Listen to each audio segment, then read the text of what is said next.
Aircraft carrier UK datang ni nak bantu Malaysia ke?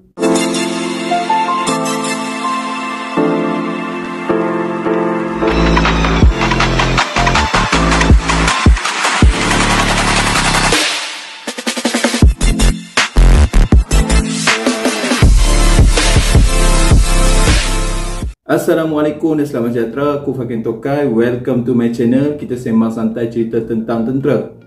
Korang semua apa khabar? Aku harap korang berada dalam keadaan baik. Kepada yang kali pertama sampai ke channel aku ni, aku ucapkan selamat datang. Untuk maklumat korang, aku seorang pesara tentera, jadi aku kongsikan cerita-cerita tentang tentera. Kepada yang belum subscribe, aku harap korang boleh subscribe. Yang dah subscribe, aku ucapkan terima kasih.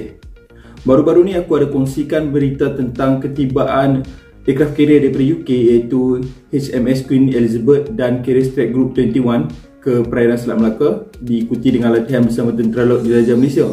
Respon terhadap video aku tu memang banyak juga, terutamanya daripada negara jiran yang mengkondem aktiviti apabila tentera kita berlatih dengan negara-negara orang putih, kita kata kan. Dia orang kondem bahawa kita ni macam ikut telunjuk orang putih lah, macam tu.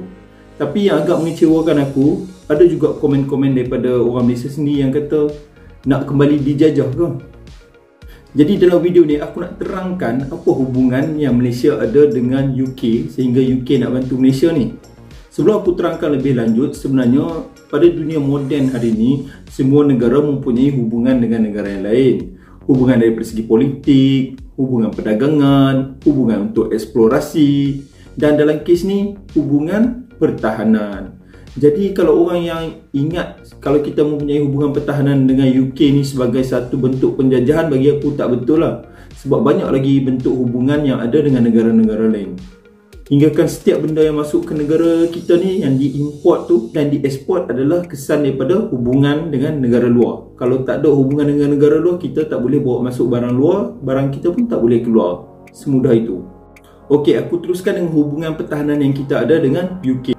Hubungan pertahanan yang kita ada dengan UK ni yang paling terkenal sekali adalah hubungan FPDA ataupun Five Power Defence Arrangement. FPDA ni membabitkan hubungan pertahanan melibatkan 5 buah negara. Apa 5 buah negara tersebut? 5 buah negara tersebut adalah Australia, Malaysia, New Zealand, Singapore dan United Kingdom, UK. Seperti yang korang perhatikan, ke-5 negara ni adalah negara Commonwealth.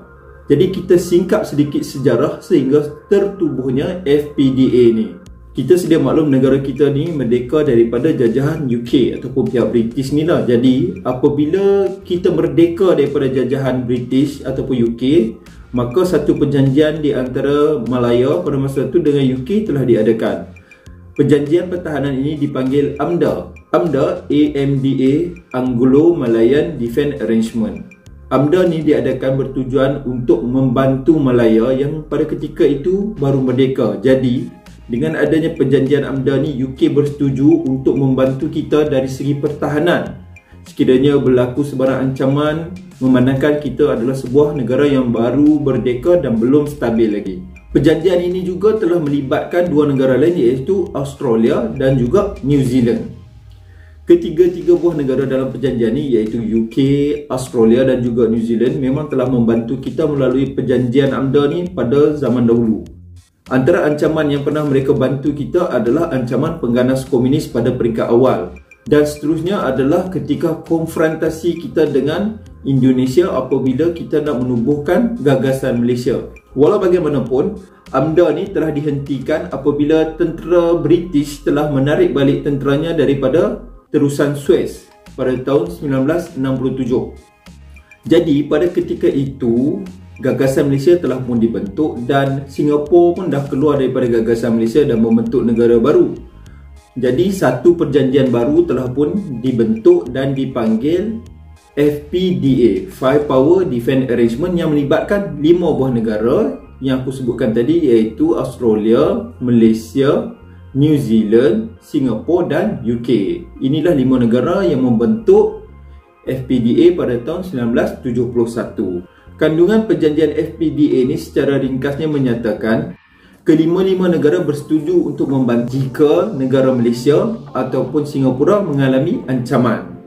Untuk tujuan itu juga, satu markas pemerintahan telah ditubuhkan di Butterworth. Markas ini ditubuhkan pada tahun yang sama, 1971, dan dikenali sebagai HQ Integrated Air Defence System. Kemudian ia ditukar kepada Integrated Area Defence System, ataupun lebih dikenali dengan short form IADS. Kalau di kalangan anggota tentera ni kita panggil HQ IADS ataupun HQ IADS.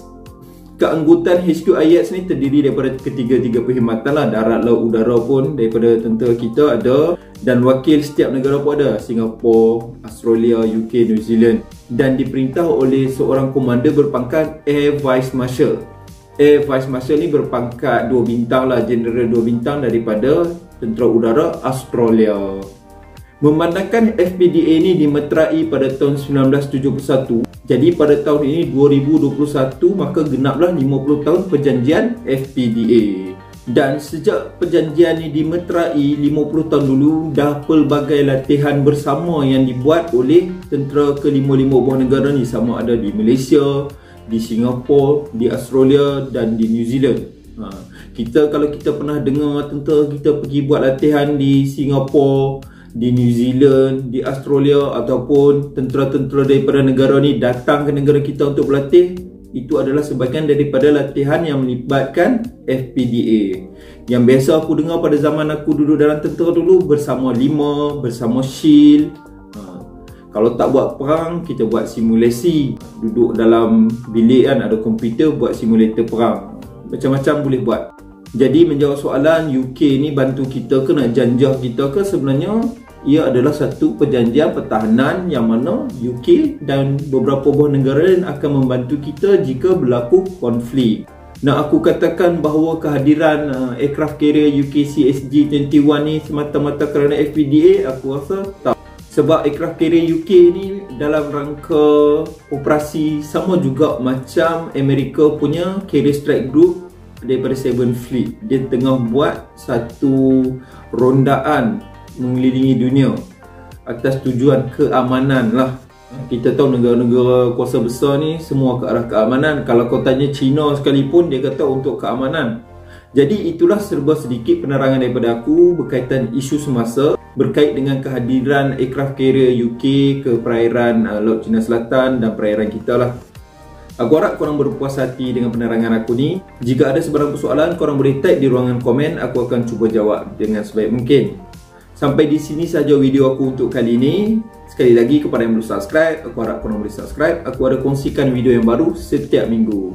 Kita jumpa lagi di video akan datang. Aku Fakin Tokai. Terima kasih. Assalamualaikum.